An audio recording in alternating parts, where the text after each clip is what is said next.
Hai, kenalin nama saya Maria Priscilla Stanggang, saya dari kelas AK3E, dan NIM saya adalah 2305082101. Dan sekarang saya akan membahas tentang Just in Time dari mata kuliah Akuntansi Biaya, dan silahkan menikmati PPT-nya. Hola a todos, ¿cómo están? Espero que todos estén bien. Nah, artinya, halo semuanya, bagaimana kabar kalian? Semoga baik-baik saja ya. Nah, di video kali ini sesuai dengan judulnya, aku akan membahas tentang Just in Time dari mata kuliah Akuntansi Biaya. Nah, apakah kalian tahu Just in Time itu apa sih? Di video kali ini, saya akan membahas lebih dalam tentang Just in Time. Simak ya. Nah, materi yang akan saya bahas yaitu pertama, definisi dari Just in Time. Yang kedua adalah prinsip-prinsip penerapan Just in Time. Yang ketiga adalah peran akuntansi dalam Just in Time. Yang keempat adalah dampak Just in Time pada laporan keuangan. Yang kelima adalah hambatan-hambatan dalam penerapan Just in Time. Dan yang terakhir, saya akan membahas tentang contoh soal Just in Time. Nah, semoga kalian mengerti ya. Definisi dari Just in Time yang pertama yaitu menurut Henry Shimamura, Just in Time adalah sistem manajemen pabrikasi dan persediaan komprehensif di mana bahan baku dan berbagai suku cadang dibeli dan diproduksi pada saat diproduksi dan pada waktu akan digunakan dalam setiap tahap proses produksi atau pabrikasi. Tujuannya untuk menghindari terjadinya kelebihan kuantitas. Kedua, menurut Michael W. Maher dan Edward B. Deikin, pengertian Just in Time adalah suatu sistem yang dirancang untuk memperoleh barang-barang secara tepat waktu untuk produksi atau dalam perusahaan pabrikasi atau penjualan atau dalam perusahaan dagang.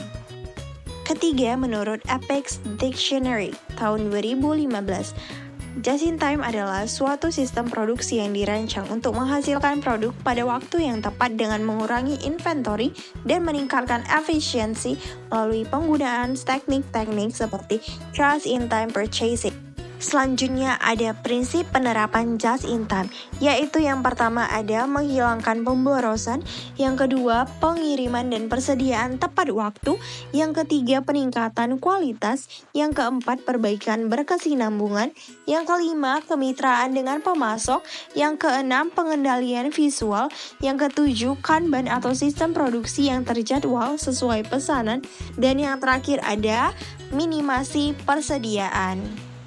Peran akuntansi dalam Just in Time, akuntansi tidak hanya berperan sebagai fungsi administratif, tetapi juga sebagai elemen strategis yang mendukung pengelolaan sistem Just in Time secara menyeluruh, melalui pengendalian biaya, pelaporan efisiensi, analisis kinerja, dan manajemen resiko. Akuntansi membantu perusahaan mencapai tujuan utama Just in Time, yaitu meningkatkan efisiensi operasional dan memberikan nilai tambah yang maksimal.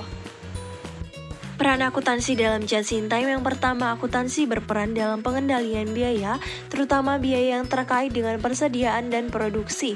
Dengan Just in Time, perusahaan berupaya mengurangi atau bahkan menghilangkan persediaan yang tidak diperlukan. Yang kedua, akuntansi mendukung pelaporan efisiensi operasional. Dengan mengadopsinya, perusahaan dapat mengurangi limbah produksi, meningkatkan pemanfaatan sumber daya, dan pengoptimalan waktu siklus produksi. Kemudian ada akuntansi memainkan peran strategis dalam analisis kinerja keuangan. Dengan penerapan Just in Time, arus kas perusahaan menjadi lebih stabil karena pembelian bahan baku yang hanya dilakukan sesuai kebutuhan. Yang keempat, akuntansi juga terlibat dalam manajemen resiko dan pengendalian internal. Penerapan just in time yang berhasil memerlukan kerjasama erat dengan pemasok dan manajemen rantai pasok yang terintegrasi.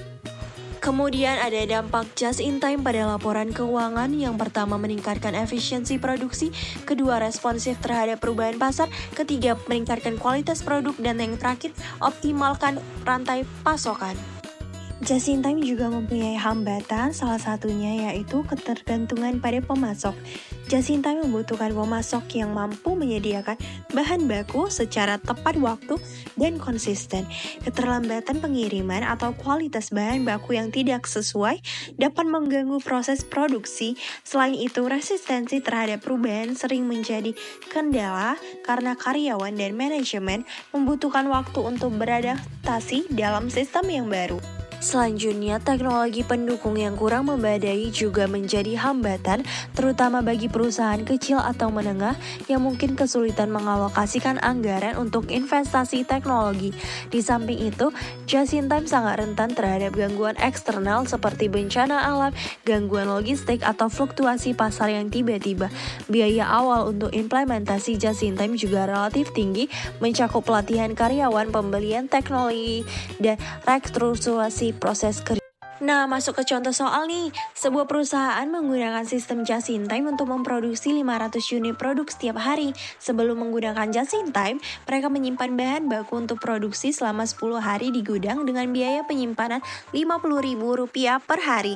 Setelah menerapkan just in time, stok bahan baku hanya disimpan untuk kebutuhan 1 hari. Pertanyaannya, berapa penghematan biaya penyimpanan yang diperoleh perusahaan setelah menerapkan just in time dalam sebulan? Nah, penyelesaian dengan cara perhitungan penghematan biaya penyimpanan sebelum just in time 10 hari dikali 50.000 menjadi 500.000 dalam sebulan, atau 30 hari 500.000 dikali 30 menjadi 15 juta. Setelah just in time 1 hari dikali 50.000 menjadi 50.000 dalam sebulan, 50.000 dikali 30 menjadi 1.500.000. Penghematan 15 juta dikurang 1.500.000 menjadi 13.500.000. Perusahaan menghemat 13.500.000 per bulan dengan menerapkan sistem just in time. Sekian dari saya tentang just in time. Terima kasih. Semoga menikmati. Dadah.